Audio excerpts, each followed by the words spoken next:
მოგესალმებით ბატონებო და ქალბატონებო, აბა როგორ აგზავნებით?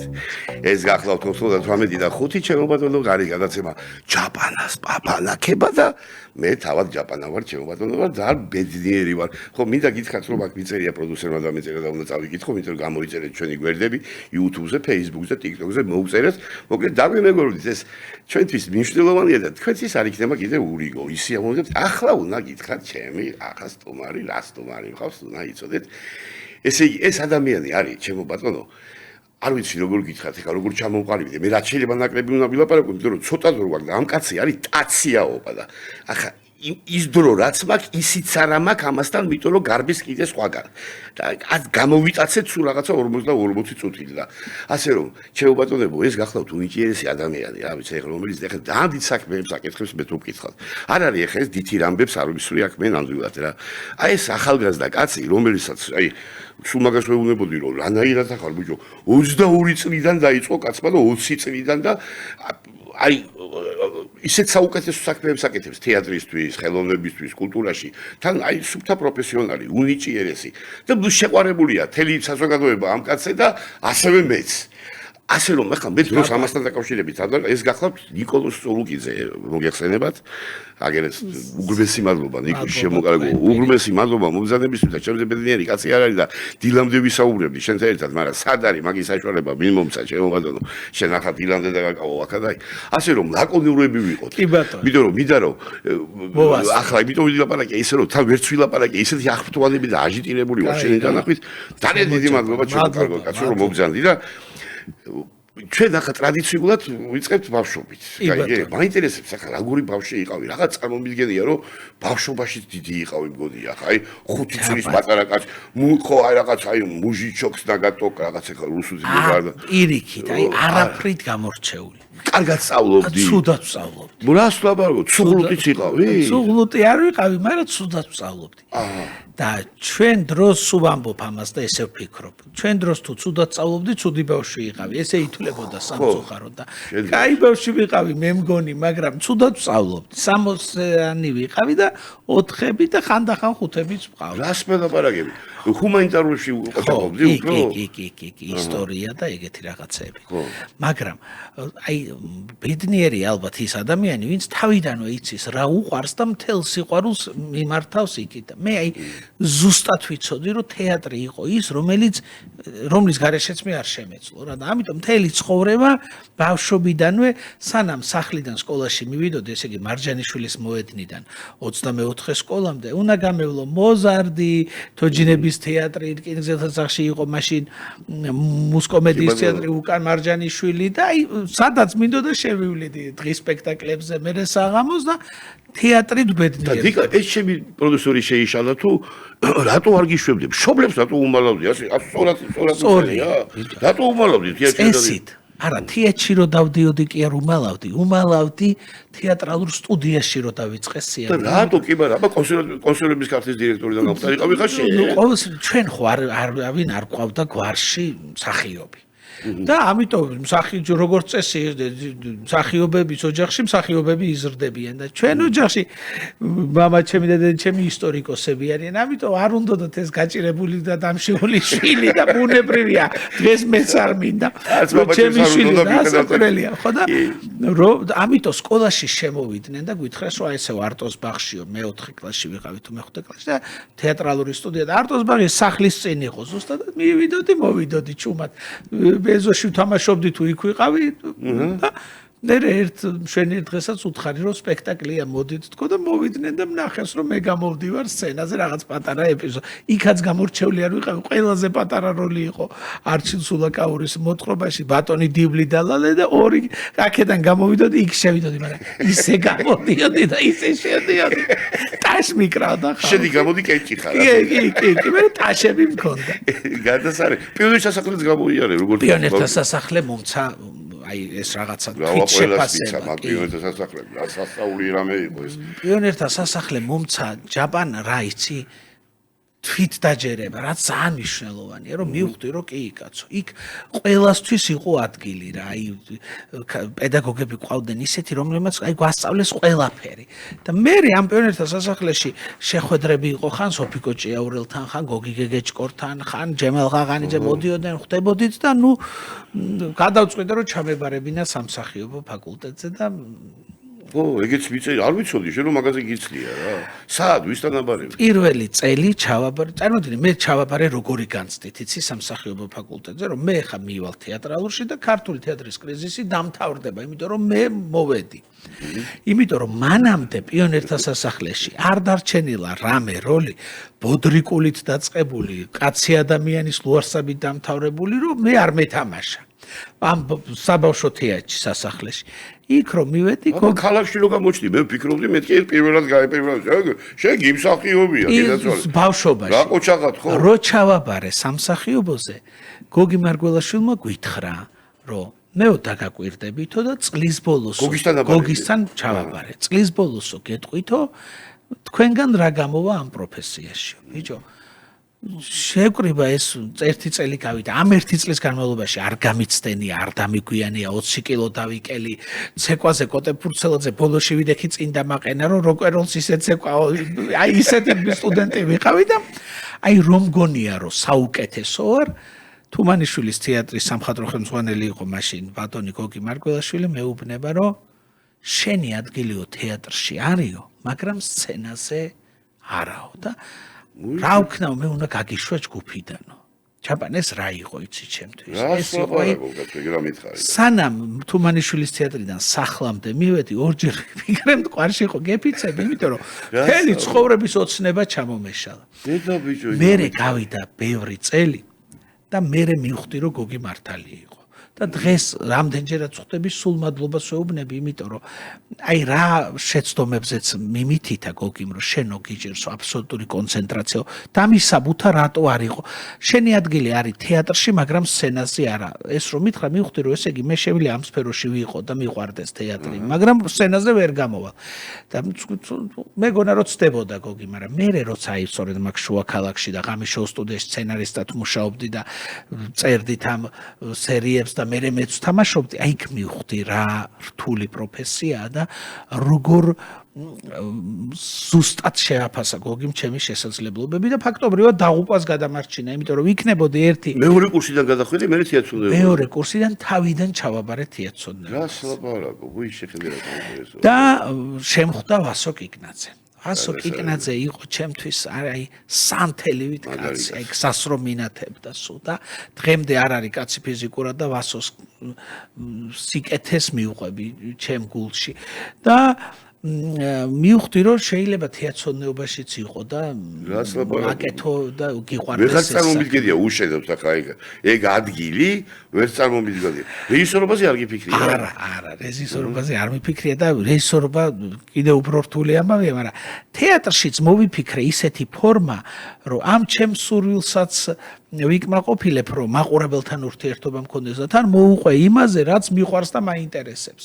და ეს არის თეატრალური ხელოვნება და ამ სპექტაკლებმა, რომელიც ჩვენ გინახავს არაერთი სპექტაკლია თუ რაც არის ჩვენ რასაც ვაკეთებთ წარმოდგენა, არ ვიცი, ადრე დავიწყეთ თეატრი. აი კონკურენტების გარეშე ხარ, აი კონკურენტიც არა, ყავს როგორ გითხრა რა. არ ვიცი. აი რასაც შენ ახლა აკეთებ, აი გინა მონოსპექტაკლები გინა, აი კონკურენტიც არა ყავს.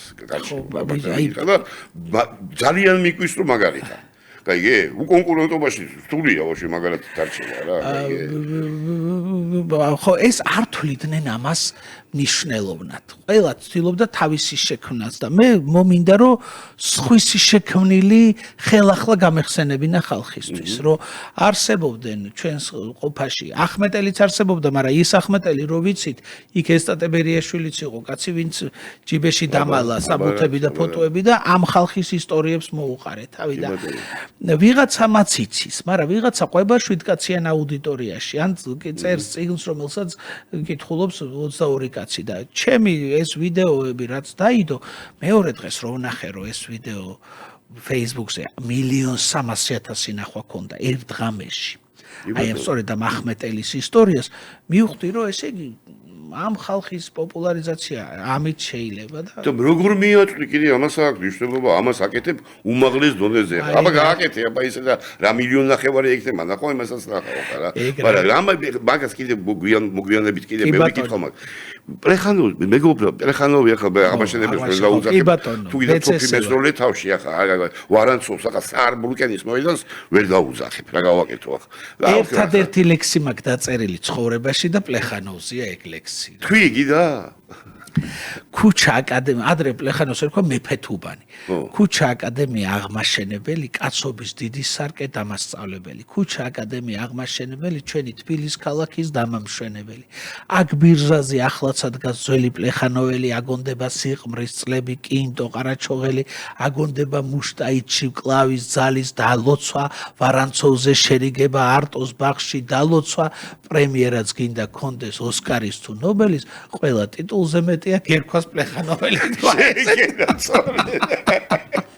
მაგარია ძალიან მაგარია რა მანდ მივხვდი რომ მეტი ლექსი აღარ უნდა დამეწერა მაგრამ პლეხანოვის და მაგუბნის სიყვარული ისევ ისე ცხადად მაქვს და პლეხანოვების უგვისმენენ გენაცვალეთ პლეხანოველებო მე ამ პლეხანოვზე თან მეგობრობდი უშანგიჩხეიძე ეთყობა ვერ მეესწავლა ნინიკოსთან ნამდვილად ხო და ნინიკოსთან მეგობრობდი ესე იგი ვიცი რომ ქუჩებსკენ გურანდაო გაბუნიაო ქუჩებსკეთავდა უშუქობა და უბრალობაში რაღაცა გურამ საღარაძე რა ხალხი გურამ საღარაძე შენ უფრო გურამ საღარაძე იქით ცხოვრობდა ესენი აქეთ ახლა ზინაკრე ხილაძე ისა უკვე აი სულ ჩემს ამეგობროს ხო იცი რას მოსწრები ვარ გურამ საღარაძე რო აიღებდა დახმარებას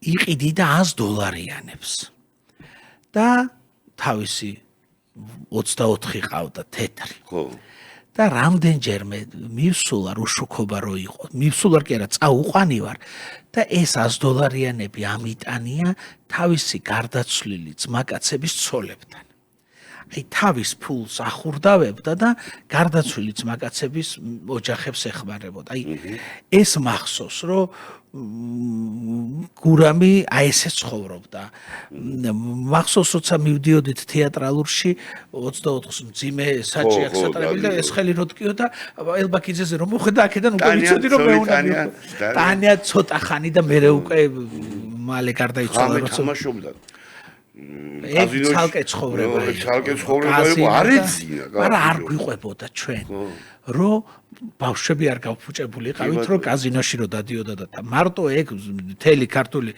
პოეზიის და ლიტერატურის გენიოსები მაგის სახში იკრიბებოდნენ და ღამე დიდი ყომარბაზი მიდიოდა როგორც თვითონ ბაჩი მისკეთ რომ კაზინოდან გამოვიდი და შემომხვდაო გაიგე და $300 მოვიგე ბატონო გურამო ეხლა დაგერხა შენო ეხლა აი მაგი რომ მოიგე აი ეხლა დაგერხა ზუსტად შენო რა ხო და რამიდა ეხლა გადავიდე ტელევიზიაზე მაგრამ ჩხარობ რომ მივიდა რომ ის რაღაცა რამენაირად ტელევიზია პირველი ის იყო რა ქვია მე როგორც ვიცი ერისთავის სათვალე საზოგადოებრივზე იყო და იყო ეს ლევან ერისთავი კიდევ რეჟისორი ლევან ერისთავი გადასარევი კაცი მაგარი გიდა მაგის ლექსი გითხრა მახსოვს ერთხელ კუკამ საწყალ დარაჯს გამოსტაცა 5 გილზა ის საწყალი გამწარებით ესე ყვირის ნილზა ჩუ ბებერ ხულიგანო მე ბებერ ხულიგანო არ დასალდა საწყალ დაჯას კუკამ გახრა ჩახმახსითი და დარაჯი გაათავა ეგეთი ლექსები წიგნად გამოვიდო და იმდენია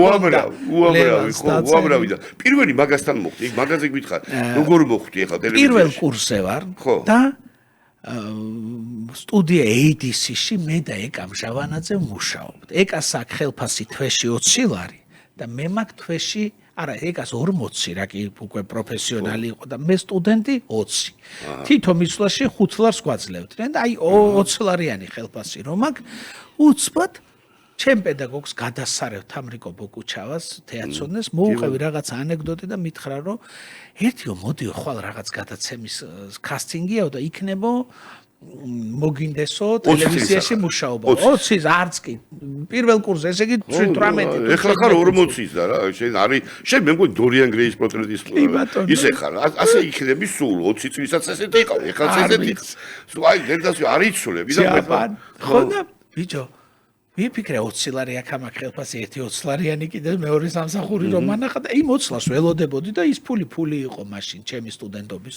15 ლარი სახელობითი სტიპენდია მქონდა გიორგი ერისთავის სახელობის მივედი და დგანან მსახიობები ახალგაზრდები რაღაცეებს ყვებიან ლაპარაკობენ კასტინგია და მეც გავედი სრულიად უიმედოდ ბიჭო მეორე დღეს მირეკავენ რომ ჩვენო მოგვეწონეო და შეხვედრა გვინდა შენთან. ეს ამ სათვალეზე ყვები ხა შეიძლება? ამ სათვალეზე ჩემ ცხოვრებაში არც ერთ ფიქრში და ოცნებაში მე ტელევიზიასთან რამე ურთიერთობის რაღაცა ფანტაზია არ მქონია. არც მაინტერესებდა, არც ვიცოდი და თეატრი იყო და არის.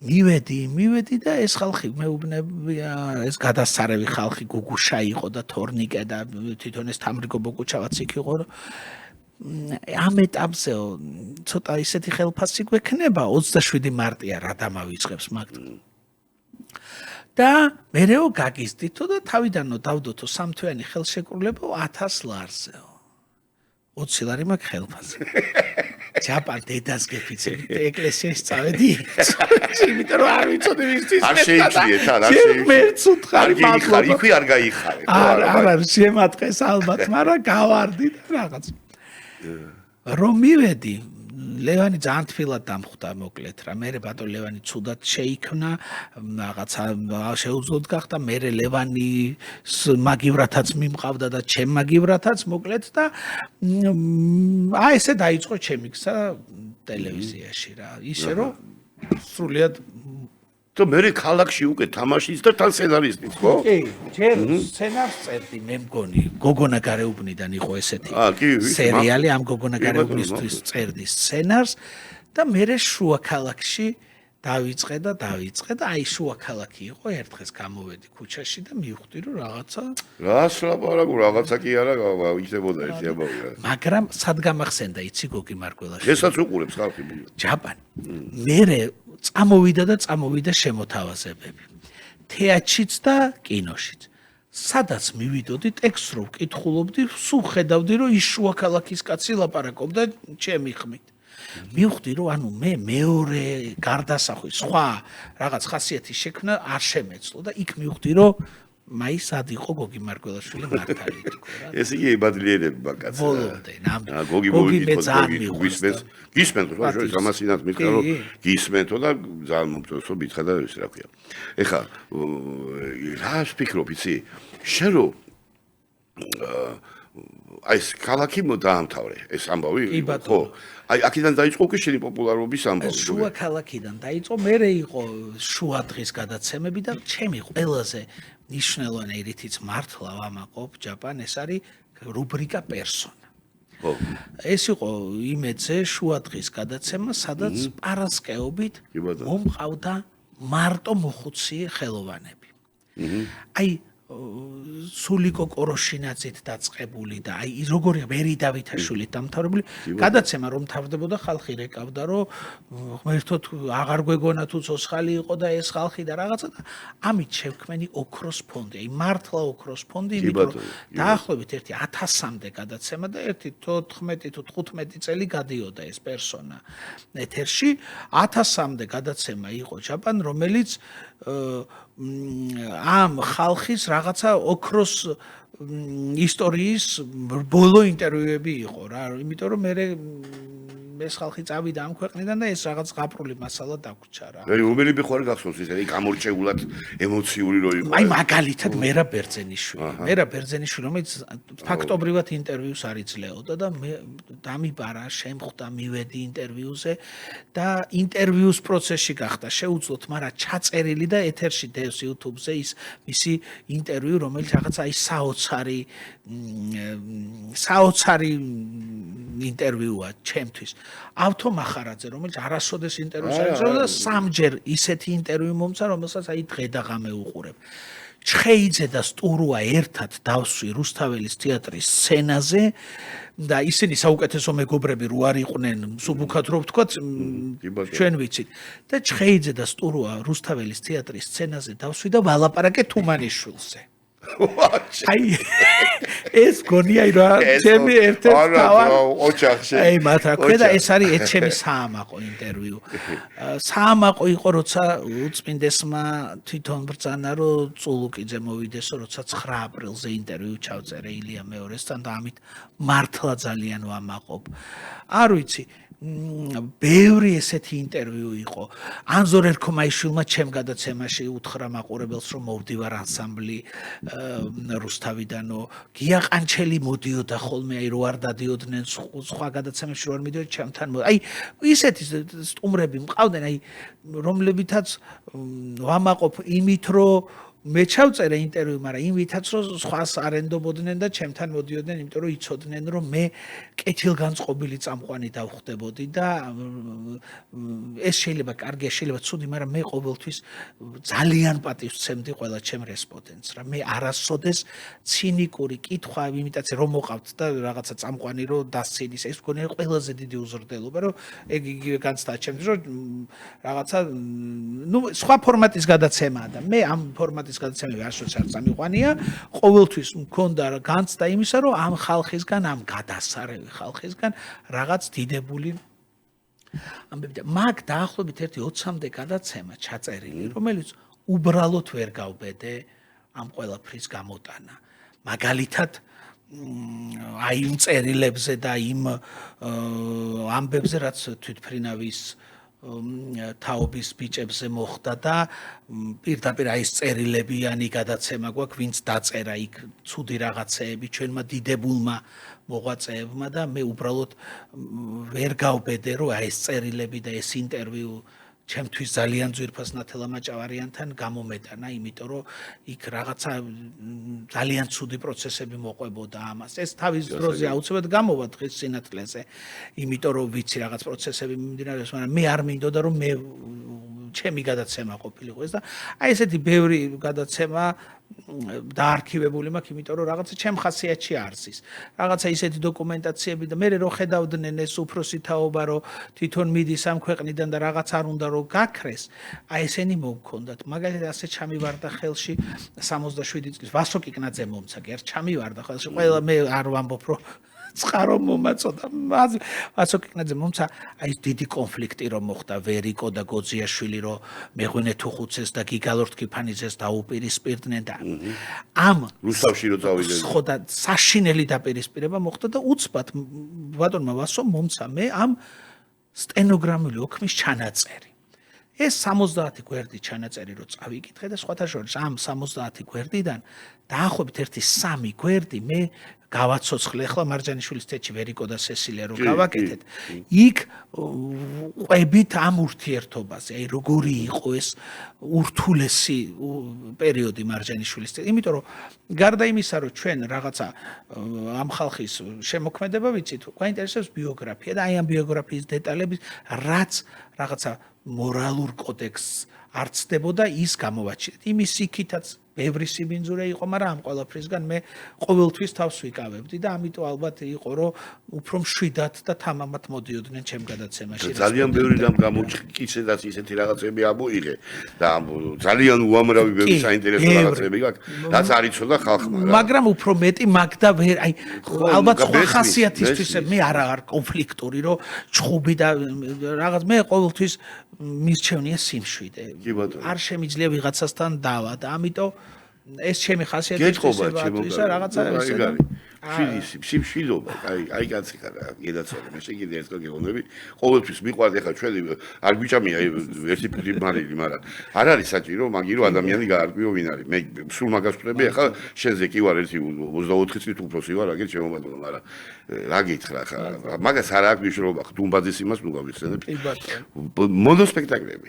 რა საიდან როდის გაჩნდა ახლა ამასთან დაკავშირებით, აი რატომ მოგივიდა ეს იდეა? ცოტა ისეთი სევდიანი ამბავია ეგა.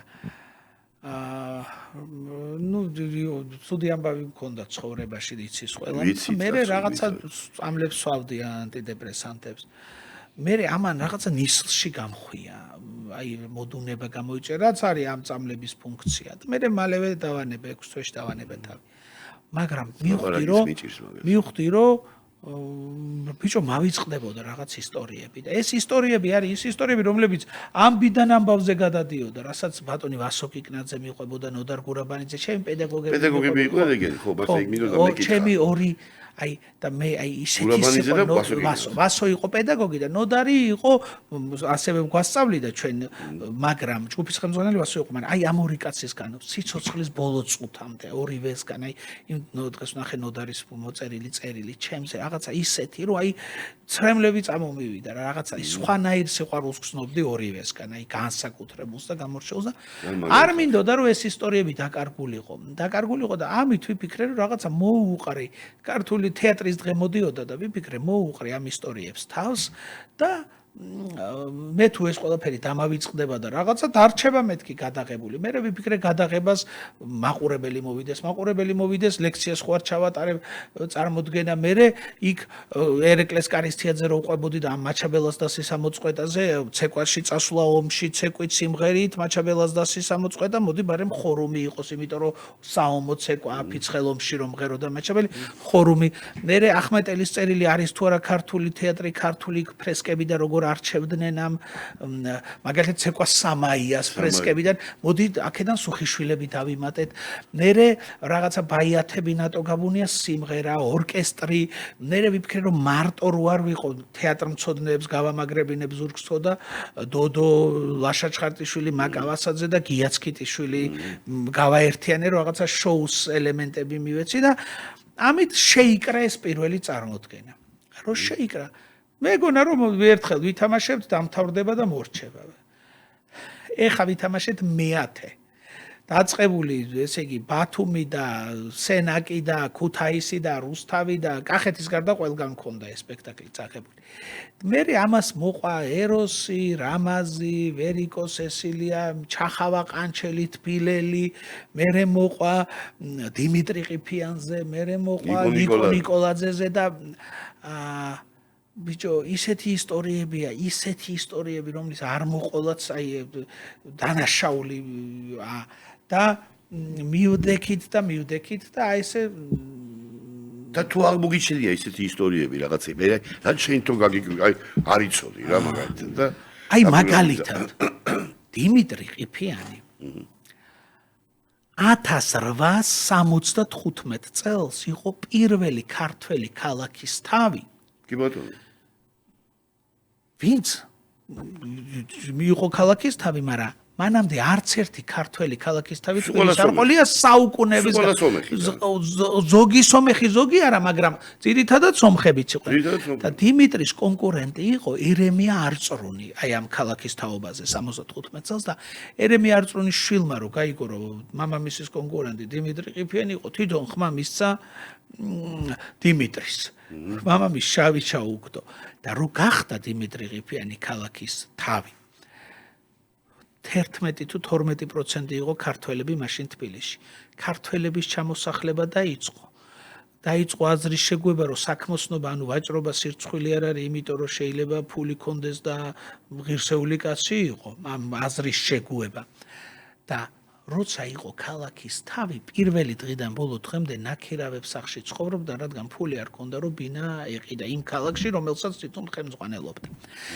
მერე რომ მივყევით რა გააკეთა ამ კაცმა საქართველოსთვის, წერა-კითხვის გამავრცელებელი საზოგადოებით დაწყებული, ბანკით დამთავრებული, ჩვენ რატომღაც ყველაფერს ილია რასაკვირველია ილიას როლი განუზომელი, მაგრამ თვითონ ილია წერს. წარმოიდგინე ბატონყმობა რომ დიმიტრი ყიფიანი იყო ერთ-ერთი ინიციატორი ბატონყმობის გადავარდნის. რომ გადავარდა ბატონყმობა, თავადებს ჩამოართვეს ფული, მისცეს ფული ყმების სანაცვლოდ და დიმიტრი ყიფიანი მიხვდა რომ ეს ფული მალე დაიხარჯებოდა. სოფელ დაიარა ჯაბანი. და 80,000 მანეთი მოაგროვა ამ ბატონებისგან იმ დროისთვის კოლოსალური თანხა. ეუბნებოდა რომ ეგ ფული უკან მომეცით ბანკს დავაარსებ. ეხა შენთან რომ მოვიდეს, ეგ ფული მომეცი უკან, ხო არა, აი ეხანდელ საქართველოში მე ეგეთი ავტორიტეტის კაცი არ მეგულება. 80,000 მანეთი მოაგროვა, დაწერა ბანკის ფუნქციონირების 5 წესდება, სხვადასხვა ვერსია. და მერე მივიდა უკვე ილიასთან რო არ დაუმტკიცეს და ილიას უამბობდა რომ რო არა დიმიტრი ბანკი საქართველოში მისი დაწყებულია და მისი გაკეთებია. წერა-კითხვის გამავრცელებელი, მოკლედ ეხა რო ვილაპარაკო ლექციას. აი მომინდა რომ და ეს ხალხი რატო ავარჩიე? დიმიტრი ყიფიანი რო არ ყოფილიყო ქართული თეატრი ვერც გიორგი ერისთავის დროს და ვერც ილია ჭავჭავაძის დროს, ასე იგი 1850-ში და 1869-ში ვერ აღდგებოდა. იმიტომ რომ ვორონცოვი უნდა დაარწმუნო, ამაში დიმიტრი და მისი ცოლი ნინო ჭილაშვილი იყო ისა და ქალი რო არ გამოდიოდა სცენაზე, ქალის როლი, ქალს ეკრძალებოდა, კი არა, ეს ირცხვილებოდა. პირველი სცენაზე დააყენა ცოლი, ქალიშვილი, დიშვილი და ძმისშვილი, რომ ამით ეს ბარიერი გადაელახა. ანუ მოკლედ მივყევი თეატრზე, მაგრამ ამ ხალხს თეატრთან შეხება რო ქონდა თეატრის იქიდაც რაც იყო, მაგრამ ისინიც მოუყევით და გამოვიდა საინტერესო რა. ძალიან საინტერესო, ყოველთვის გამოდის ძალიან საინტერესო რა. და იცი რა, კიდე მინდა ეხა საერთოდ მთელი საქართველო მოიარე. აი მთელი საქართველო. აი იმ პროვინციებში, აი როგორი მიღება ქონდა, ეხლა დარწმუნებული ვარ, აი ეს ხალხი მაინტერესებს სად იყო, აი ეგ ყველაზე საყვარელი პერიოდია. ესე იგი 1400 გადაცემა ჩავწერე საქართველოს ყველა კუთხე კუნჭულზე. საიმედო ტური, დევს ეს გადაცემები YouTube-ზე და აი უფრო სისუფთავე, უფრო გულწრფელობა, რაც დღეს რაიონებში, სოფლებში არის შემორჩენილი, იმიტომ რომ ამ ხალხს ეს იგი 1400 ადგილზე იყავი ეს ყველაფერი 1400 ადგილზე იყო ჩასული და ნუ ზოგ შემთხვევაში მაგალითად თუშეთი გადავიღე ზამთარშიც ჩავფრინდით ის წელიწადში 4 დროს, იმიტომ რომ გარეგნული იერსახე სხვადასხვა გვინდოდა ყოფილიყო, მაგრამ და ამით მივხვდი რომ დაახლოებით 10% ვერ გადავიღეთ იმ ფოლკლორისა, იმ ტრადიციისა, რიტუალისა, პოეზიისა, ამბებისა, ისტორიული ძეგლებისა, რაც ამ ქვეყანაში არის. აი, წარმოუდგენელი თითო სოფელში თითო მრავალსერიანი ფილმის მასალა იყო. თუ ჩაუყვებოდი და ჩაუღრმავდებოდი. ამ კუთხითაც მიღბლიანი ვარ, იმიტომ რომ იქ ადამიანებთან თუ გულწრფელი არ ხარ, არ უყვარდები და მე ყველა სოფელში, აი უნდა ნახოთ ჩემი რაღაცა დაბადების დღე როა მირეკავენ, აი ყველა კუთხე კუნჭულიდან, ჭირში ძილში ეს ხალხის სიყვარული გვერდში მიდგას და ეგ არის მოკლედ თავარი რა. შენგენაც რომ ჩემი თავი, გარბი ხარ, სად გარბი ხარ, ახლა მითხარი, ეს იქ მითხარი, აქიდან იმიტომ რომ დადროზე ადრე ვამთავრებ შენთან გადაცემას, რაც ყველაზე მაგრამ წყის. რუსთაველის შენაირი პრესპონდენტი ახლა არის ჩემი წიგნის იგავარაკების პრეზენტაცია, ეხა პირდაპირ იქნა გავიქცე და ამ სპექტაკლის მიხედვით ცხინვალის თეატრში, ამ წიგნის იგავარაკების მიხედვით ცხინვალის თეატრში გოჩა კაპანაძემ დადგა სპექტაკლი. ცხინვალის თეატრის მსახიობებთან ერთად და რუსთაველში თამაშობენ დღეს და აი მივდივარ იქ რომ ვნახო და მე განსაკუთრებულად მიყვარს ცხინვალის თეატრი. იმიტომ რომ ეს ხალხი გაჩაგრული ხალხია და აი მივდივარ ეხა გულისფანს ქვალით რომ ჩემი გულშემატკივრობა ვაგრძნობინო. ნიკუშ ძალიან დიდი მადლობა ნიკოლოზ, შემოკარგო ადამიანი, აი გისურვებ წარმატებებს, დიდხანს სიცოცხლეს, ჯანმრთელობას, ბარაქას ახლა არ გვინდა ახლა მარტო ჯანმრთელი რო ხარ და ბარაქა რო არ არის, არ გინდა, ხარივით რო ხარ, იმას არ იყოს რა ქვია, ჩემასინდება ბიჭო, ისეთია რომ მუხას მოგლიჯავსო, მაგრამ საწე იყოს არ იცისო რა. ხო და იცოდე ყოველთვის სადღაც აიღო გენდაცვალო ჩემი თავი და ჯანმრთელობა, ბედნიერება და სიხარული ქონოდეს. უღმესი მადლობა მომბრძანებისთვის, შემობადონებო და ქალბატონო. ძალიან დიდი მადლობა ნიკას და მადლობა თქვენ რომ მოგვისვიდეთ და დარჩით ჩვენთან და მომავალ ხუთშაბათს შემოგიერთებით ისევ გაზაფხულის ქუჩიდან, ისევ 98 და 5-ზე და ისევ ჯაპანას პაპანაკებით შემობადონებო და ქალბატონებო. აბა თქვენ იცით.